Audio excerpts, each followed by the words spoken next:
ನಮಸ್ತೆ ಸರ್. ನಮಸ್ತೆ ಎಲ್ಲರಿಗೂ. ನಾನು ವರುಣ್, ಶಿಶಾಯತ್ನ ವಿಭಾಗದಿಂದ ಬರುತ್ತಿದ್ದೇನೆ. ಇತ್ತೀಚೆಗೆ ಸೈಬರ್ ಕ್ರೈಮ್ ಪ್ರಕರಣಗಳು ಹೆಚ್ಚಾಗುತ್ತಿದೆ. AI ಯೂಸ್ ಮಾಡಿಕೊಂಡು, ಮಾಡರ್ನ್ ಟೆಕ್ನಾಲಜಿ ಯೂಸ್ ಮಾಡಿಕೊಂಡು ತುಂಬ ಸೈಬರ್ ಕ್ರೈಮ್ಸ್ ನಡೀತಿದೆ.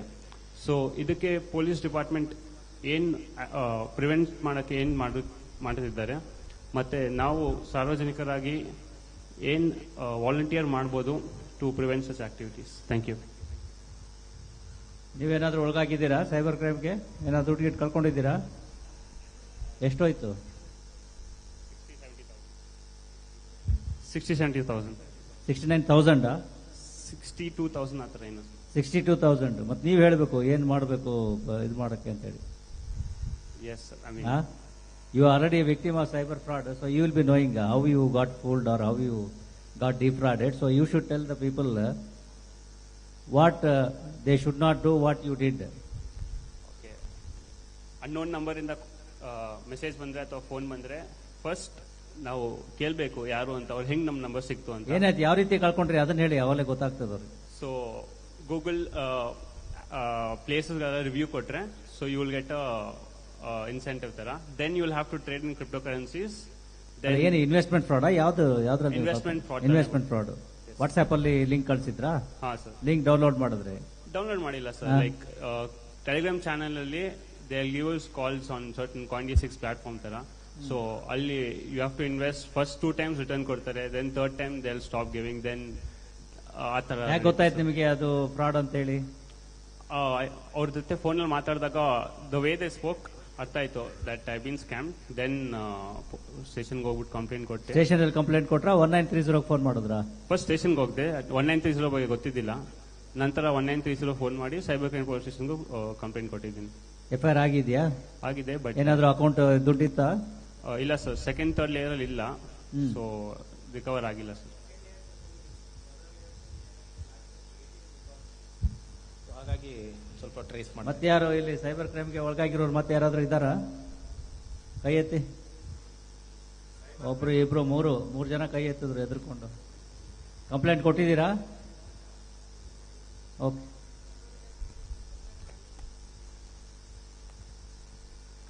ಓಕೆ, ಈಗಾಗಲೇ ಹೇಳಿದ ಹಾಗೆ ಅವರು ಸೈಬರ್ ಕ್ರೈಮ್ ಬಗ್ಗೆ ಬಹಳ ಜಾಗರೂಕರಾಗಿ ಇರಬೇಕಾಗ್ತದೆ.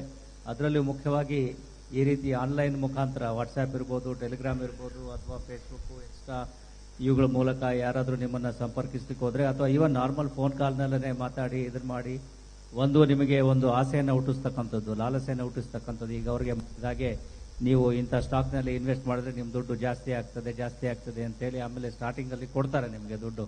ನೀವು 10,000 ರೂಪಾಯಿ ಹಾಕಿದ್ರೆ ಮಾರನೇ ದಿವಸನೇ 12,000ನೋ 15,000ನೋ ಆಯಿತು ಅಂತೇಳಿ, ಒಂದು ವಾರದಲ್ಲಿ 20,000 ಆಯಿತು ಅಂತೇಳಿ ನಿಮಗೆ ನಂಬಿಕೆ ಬರೋ ಹಾಗೆ ಮಾಡಿ ಆಮೇಲೆ ನೀವು ಎಲ್ಲ ದುಡ್ಡನ್ನು ಅದರಲ್ಲಿ ಅಳವಡಿಸ್ಕೊಂಡು ನಂತರದಲ್ಲಿ ಯಾವಾಗ ನೀವು ವಿಡ್ರಾ ಮಾಡ್ಲಿಕ್ಕೆ ಹೋಗ್ತೀರಾ ಆವಾಗಲೇ ನಿಮ್ಗೆ ಗೊತ್ತಾಗ್ತದೆ. ಅಷ್ಟೊತ್ತಿಗೆ ಅವರೆಲ್ಲ ದುಡ್ಡನ್ನು ತೆಗೆದುಕೊಂಡು ಬಿಟ್ಟಿರ್ತಾರೆ.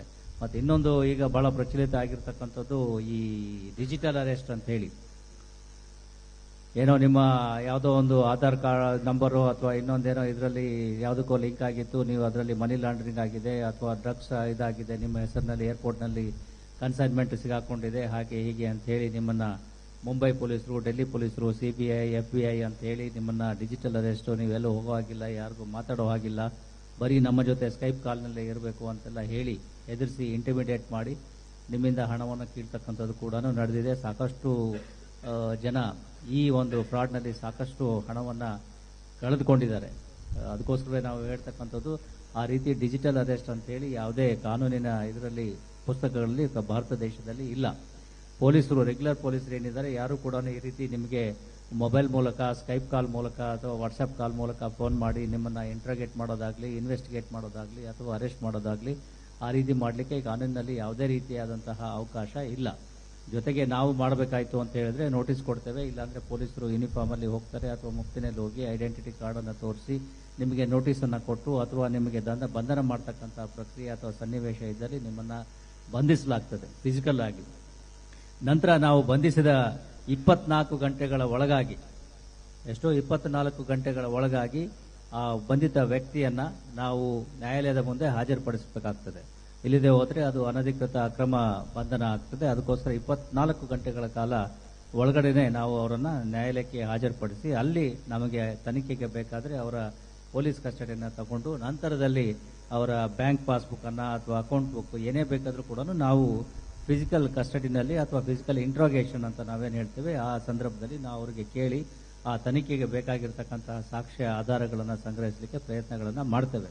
ಅದನ್ನು ಹೊರತುಪಡಿಸಿ ಈ ರೀತಿ ಡಿಜಿಟಲ್ ಅರೆಸ್ಟ್ ಅಂತ ಹೇಳಿ ಅಥವಾ ಸ್ಕೈಪ್ ಕಾಲ್ ಮೂಲಕ ನಿಮ್ಮನ್ನು ಇಂಟ್ರೋಗೇಟ್ ಮಾಡಿ ಯಾರೋ ಒಬ್ಬ ವ್ಯಕ್ತಿ ಆ ಕಡೆಯಲ್ಲಿ ಯೂನಿಫಾರ್ಮಲ್ಲಿ ಕೂತ್ಕೊಂಡು ನಿಮಗೆ ಹೆದರ್ಸ್ತಕ್ಕಂಥದ್ದು ಬೆದರಿಸ್ತಕ್ಕಂಥದ್ದು ಮಾಡಿದ್ರೆ ಇಮಿಡಿಯೇಟ್ಲಿ ಕಾಲ್ ಕಟ್ ಮಾಡಿ ನೇರವಾಗಿ ಹತ್ತಿರದ ಪೊಲೀಸ್ ಠಾಣೆಗೆ ಹೋಗಿ ಮಾಹಿತಿಯನ್ನು ಕೊಡಿ, ಅಥವಾ ಈಗಾಗಲೇ ಅವರು ಹೇಳಿದ ಹಾಗೆ 1930 all India toll free helpline number ಇದೆ, 1930ಗೆ ಕಾಲ್ ಮಾಡಿ ಮಾಹಿತಿಗಳನ್ನು ಕೊಡಿ, ಇಮಿಡಿಯೇಟ್ಲಿ ಪೊಲೀಸ್ನವರು ಆ್ಯಕ್ಟ್ ಮಾಡ್ತಾರೆ. ಬಟ್ ಯಾವುದೇ ಕಾರಣಕ್ಕೂ ಕೂಡ ಈ ರೀತಿ ಆನ್ಲೈನ್ ಮುಖಾಂತರ ಈ ಒಂದು ಅವ್ರ ಜೊತೆ ಮಾತುಕತೆ ಮಾಡ್ತಕ್ಕಂಥದ್ದಾಗಲಿ ಅವ್ರು ಹೇಳಿದ್ದಕ್ಕೆ ಗೋಣ್ ಹಾಕ್ತಕ್ಕಂಥದ್ದಾಗಲಿ ಮಾಡ್ತಕ್ಕಂಥದ್ದು ಒಳ್ಳೆಯದಲ್ಲ. ಜೊತೆಗೆ as a matter of policy ಯಾವುದೇ ನಿಮ್ಮ ವೈಯಕ್ತಿಕ ವಿವರಗಳನ್ನು ಆನ್ಲೈನ್ ಪ್ಲಾಟ್ಫಾರ್ಮ್ಗಳ ಮುಖಾಂತರ ಶೇರ್ ಮಾಡದೇ ಇರತಕ್ಕಂಥದ್ದು, ಹೆಚ್ಚಿಗೆ ಈ ಆಧಾರ್ ಕಾರ್ಡು, ಮೊಬೈಲ್ ನಂಬರು ಅಂಥವಿಂಥವನ್ನು ಶೇರ್ ಮಾಡದೇ ಇರತಕ್ಕಂಥದ್ದು, ವೈಯಕ್ತಿಕ ವಿವರಗಳು, ಬ್ಯಾಂಕ್ ವಿವರಗಳು ಅಥವಾ ಈ ಅಪರಿಚಿತ ವ್ಯಕ್ತಿಗಳಿಗೆ ಬ್ಯಾಂಕ್ ಮೂಲಕ ಟ್ರಾನ್ಸಾಕ್ಟ್ ಮಾಡ್ತಕ್ಕಂಥದ್ದು ಅದನ್ನೆಲ್ಲ ಅವಾಯ್ಡ್ ಮಾಡೋದು ಒಳ್ಳೆಯದಾಗ್ತದೆ.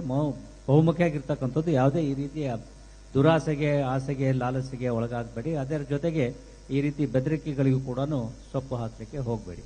Thank you. ಹೆಚ್ಚಿನ ವಿಡಿಯೋಗಳಿಗೆ ಪ್ರತಿಧ್ವನಿ ಯೂಟ್ಯೂಬ್ ಚಾನೆಲ್ ಸಬ್ಸ್ಕ್ರೈಬ್ ಮಾಡಿ, ಬೆಲ್ ಐಕಾನ್ ಕ್ಲಿಕ್ ಮಾಡಿ.